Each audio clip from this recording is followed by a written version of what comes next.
저 역시 당신 저희 그 사이에 장난삼아 했던 부분이 지금 이렇게까지 알려지고 무리를 일으키게 될지는. Halo guys, balik lagi di Bernarasi. Di video ini gue sangat semangat sekali ya, karena gue akan membahas kelakuan bejat para lelaki yang mukanya terbentuk dari plastik. Ya betul, kelakuan idol K-pop yang tidak sesuai dengan harapan kita-kita semua. Karena ternyata dari ketampanannya, para penyanyi boy group atau penyanyi berkelompok dari Korea ini menyimpan keburukan dan kelakuan yang menjijikan. Salah satunya adalah kelakuan pelecehan terhadap wanita. Dan bukan cuma itu aja, bahkan sampai ada juga yang terlibat dalam berbagai bisnis ilegal, seperti prostitusi dan narkoboy. Siapa aja yang pernah terlibat dalam kasus ini dan bagaimana cerita dari masing-masing kasus yang pernah dilakukan oleh idol K-pop ini? Mari kita bernarasi tentang wajah polos plastik, tapi kelakuan bikin traumatik.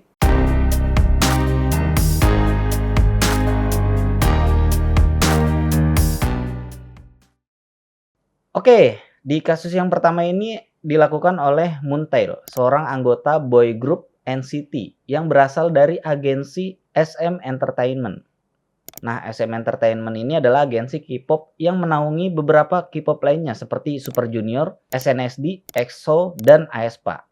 Nah, Moontail sendiri bergabung dengan NCT itu pada tanggal 9 April 2016 sebagai salah satu penyanyi utama di grup ini. Hingga akhirnya dia dinilai sebagai penyanyi dengan suara yang bagus.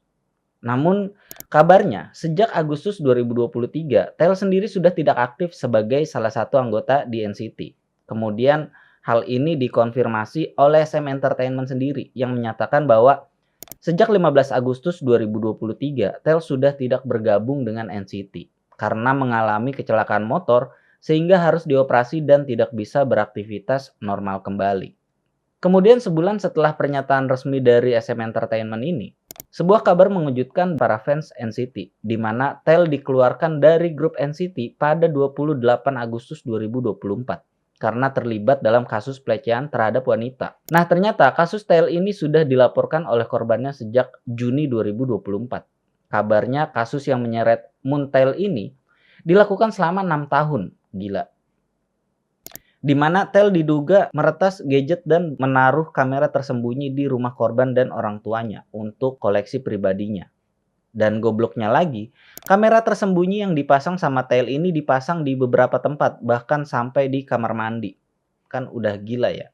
Sampai video ini dibuat, belum ada lagi nih berita terbaru mengenai kasus dari Tail ini. Sehingga kita harus menunggu sampai ada berita lanjutan dari kasus ini, guys. Nah, kasus selanjutnya yang kedua, ini menyeret nama Chris Wu, seorang anggota EXO yang bergabung pada 8 April 2012. Kasus yang menyeret Chris Wu ini dimulai pada tanggal 8 Juli 2021. Pada saat itu, ada seorang mahasiswi dan juga influencer bernama Du Meizu yang membuat postingan di Weibo. Dalam postingannya, Meizu menuliskan kesaksiannya atas perbuatan yang dilakukan Chris Wu yang melakukan pelecehan terhadap wanita di bawah umur dengan modus mencari talent baru. Meizu menyebutkan bahwa Chris Wu memiliki akun WeChat untuk mencari gadis-gadis di bawah umur dengan modus sedang menggelar audisi untuk model MV atau artis baru.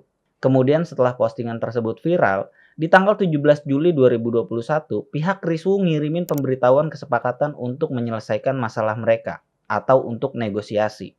Dalam proses negosiasi, pihak Chris Wu menawarkan uang sebesar 1 juta RMB atau sekitar 2,2 miliar rupiah agar Meizu mau menghapus postingan tersebut. Namun Meizu menolak karena menurut Meizu butuh sekitar 2 juta RMB atau 4,4 miliar rupiah untuk menghapus postingannya. Dengan syarat, Chris Wu harus mengeluarkan pernyataan hukum di luar pengadilan untuk keluar dari dunia hiburan dan Meizu nggak mau minta maaf karena dia di sini adalah korban. Karena negosiasi tidak menemukan jalan tengah, akhirnya kasus ini berlanjut ke pengadilan dengan bukti-bukti yang dimiliki Meizu sendiri. Selain Meizu juga ada seorang wanita di Los Angeles yang mengaku kalau dirinya dilecehkan secara brutal oleh Chris Wu. Dalam pengakuannya, wanita ini awalnya datang ke salah satu party yang pastinya party untuk minum minuman keras ya. Di sini Chris Wu katanya ngasih pil putih kecil yang bikin wanita ini tidak sadar. Sehingga saat itu katanya Chris Wu langsung melakukan serangan seksual terhadap wanita ini. Dan kemudian dari laporan yang diterima oleh pihak polisian, Chris Wu diperiksa dan ditahan untuk penyelidikan lebih lanjut. Dalam persidangannya dijelaskan bahwa Chris Wu melakukan hubungan intim secara paksa dengan 3 perempuan dalam keadaan mabuk dan tidak bisa melawan. Persidangannya dilakukan secara tertutup untuk melindungi identitas para korbannya. Namun berita yang beredar setelah proses persidangannya selesai, dengan bukti yang kuat atas kasus pemerkosaan dan pencabulan, Chris Wu divonis 13 tahun penjara dan akan dideportasi ke negara yang tidak pernah hilang, yaitu Kanada. Kemudian kasus yang ketiga ini adalah kasus yang paling kontroversial guys, dan meresahkan dalam sejarah industri hiburan K-pop yang menyeret Seungri, seorang anggota grup Big Bang, ke dalam skandal Burning Sun. Buat yang belum tahu, Burning Sun sendiri adalah klub malam mewah yang terletak di Seoul, Korea Selatan. Klub ini terletak dengan kemewahan dan fasilitasnya serta menjadi tempat favorit para selebriti dan orang-orang berpengaruh. Nah, salah satu pemilik Burning Sun ternyata adalah Seungri sendiri. Dalam skandal Burning Sun ini, Seungri mengajak sejumlah wanita untuk memuaskan para investor di Filipina. Supaya para investor ini mau bergabung untuk membangun kerajaan bisnis Burning Sun. Jadi bisa dibilang Seungri ini yang ngumpulin cewek-cewek atau ani-ani untuk melayani calon-calon investor yang diajak sama Seungri. Dan terbongkarnya skandal Burning Sun ini juga awalnya bukan karena kasus prostitusi, tapi karena kasus kekerasan yang dilakukan sama pihak security terhadap pengunjung Burning Sun. Nah, dari laporan tersebut akhirnya ditemukan beberapa kasus lain, dan yang menyeret nama Seungri ini diantaranya adalah kasus prostitusi, kolusi, dan peredaran obat-obatan terlarang. Ini mah jatuhnya udah mafia ya guys ya, karena kasus yang menyeret Seungri ini sangat kompleks dan bahkan ngerembet ke kasus-kasus yang lain. Dan setelah penyelidikan panjang, kasus Seungri sendiri akhirnya dipindahkan ke pengadilan militer karena ia terlanjur wajib militer pada 9 Maret 2020. Dan Seungri divonis 3 tahun penjara. Nah, kasus ini sebetulnya sudah difilmkan sama BBC. Jadi gue bisa bahas kasus Burning Sun sendiri jadi satu video. Tapi nanti kalau video ini rame. Selanjutnya yang keempat, ini adalah kasus yang berkaitan dengan skandal Seungri. Tapi ini melibatkan anggota K-pop yang lain, yaitu Jung Junyoung. Kasus yang menjerat Junyoung ini adalah kasus penyebaran video esek-esek yang disebarkan ke grup chat, lu bayangin. Dan video esek-eseknya direkam sendiri tanpa izin dari si ceweknya. Nah, grup chat para lelaki bejat ini juga terbongkarnya setelah seorang teknisi HP yang memperbaiki atau menservis HP si Junyoung. Nah, tukang servis ini menemukan grup chat beranggotakan laki-laki dan isinya video porno cewek-cewek yang lagi nggak sadar kalau mereka direkam.